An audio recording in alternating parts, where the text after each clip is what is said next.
ថ្នាក់ដឹកនាំសមាគមថ្នាក់យុវជនកម្ពុជាថ្នាក់កណ្ដាលបាននាំយកអំណោយដ៏ថ្លៃថ្លារបស់សម្ដេចធិបតីហ៊ុនម៉ាណែតនិងលោកជំទាវបណ្ឌិតពេជ្រច័ន្ទមុនីហ៊ុនម៉ាណែតចែកជូនគ្រួសារដែលមានជីវភាពខ្វះខាតស្ថិតនៅភូមិកន្ទុកត្បូងសង្កាត់កន្ទងនិងសង្កាត់ក្រាំងធ្នង់ចំនួន2គ្រួសារតាមរយៈអាដាមប្រធានកិត្តិយសផេងគឹមស្រុន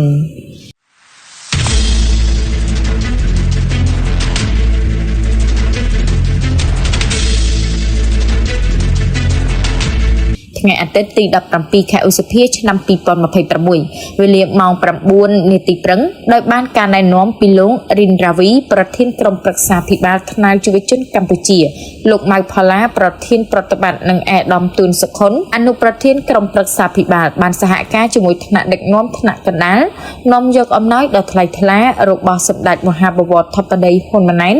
និងលោកជំទាវបណ្ឌិតពេជ្រច័ន្ទមុនីហ៊ុនម៉ាណែតចែកជូនពលរដ្ឋខ្វះខាតចំនួន2គ្រួសារនិងបានការចូលរួមពីសំណាក់អាជ្ញាធរភូមិសង្កាត់មួយចំនួនផងដែរ1សង្កាត់ក្រាំងធ្នង់1គ្រួសារ2សង្កាត់កន្ទោក1គ្រួសារសម្ភារៈរួមមានអង្ករ100គីឡូមី2កេសថវិកា80000រៀលទឹកត្រី2យួរទឹកស៊ីអ៊ីវ2យួរទឹកសុទ្ធ2កេសប៊ីចេង2កញ្ចប់កន្សែងពោះគោចំនួន4សមាជិកចូលរួមចែកអំណោយមានលោកអឹងចង្ហេងទីប្រឹក្សាលោកយិនវឌ្ឍនាអនុប្រធានលោកសៀកប៊ុណារីអនុប្រធានលោកសឹមស៊ីណាប្រធានបច្ចេកទេសលោកពិសិដ្ឋចេត្រាលេខាលោកហានលីហ៊ុនលេខាលោកស្រីសែមពិសីលេខាលោកព្រាបមុនីប្រធានសាខាខណ្ឌសែនសុងលោកស្រីចាន់ស្រីមុំអនុប្រធានប្រចាំការលោកស្រីគៀងវុឆេងលេខាលោកម៉ៅដារិនប្រធានខីអង្គសោមសមាជិកចូលរួមសង្កាត់កន្ទោកខណ្ឌកំបូលមានលោកយ៉ងស៊ីថុលចៅសង្កាត់កន្ទងនិងជាប្រធានគណៈបកសង្កាត់កន្ទង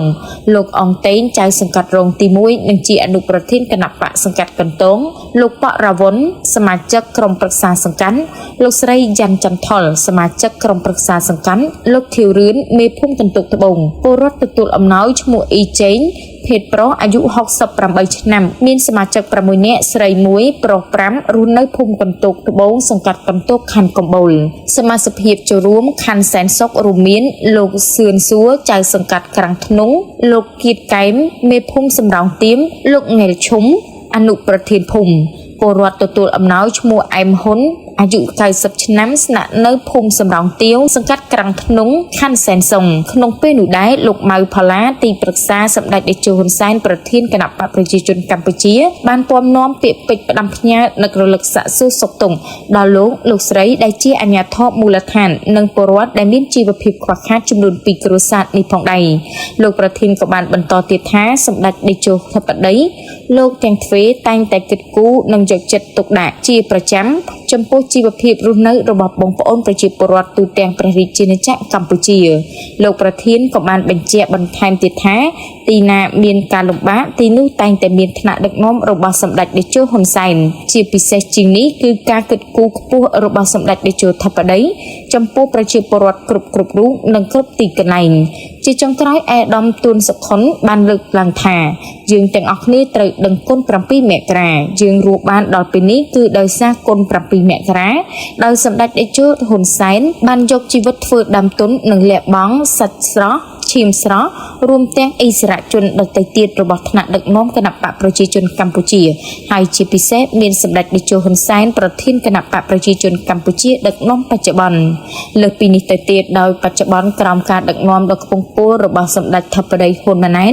នាយករដ្ឋមន្ត្រីនៃព្រះរាជាណាចក្រកម្ពុជាគឺយើងត្រូវតែជឿជាក់លើរដ្ឋាភិបាលកម្ពុជាក្រោមការដឹកនាំប្រកបដោយគតិបណ្ឌិតរបស់សម្ដេចធិបតីនៅអាណត្តិទី7នេះអាដាមក៏បានគោរពជូនពរសម្ដេចធិបតីហ៊ុនម៉ាណែតនិងលោកជំទាវបណ្ឌិតពេជ្រច័ន្ទមុនីព្រមទាំងបុត្រាបុត្រីមានសុខភាពល្អបរិបូរណ៍និងពុទ្ធពរ4ប្រការគឺអាយុវណ្ណៈសុខៈពលៈកុំបីឃ្លៀងឃ្លាតឡើយ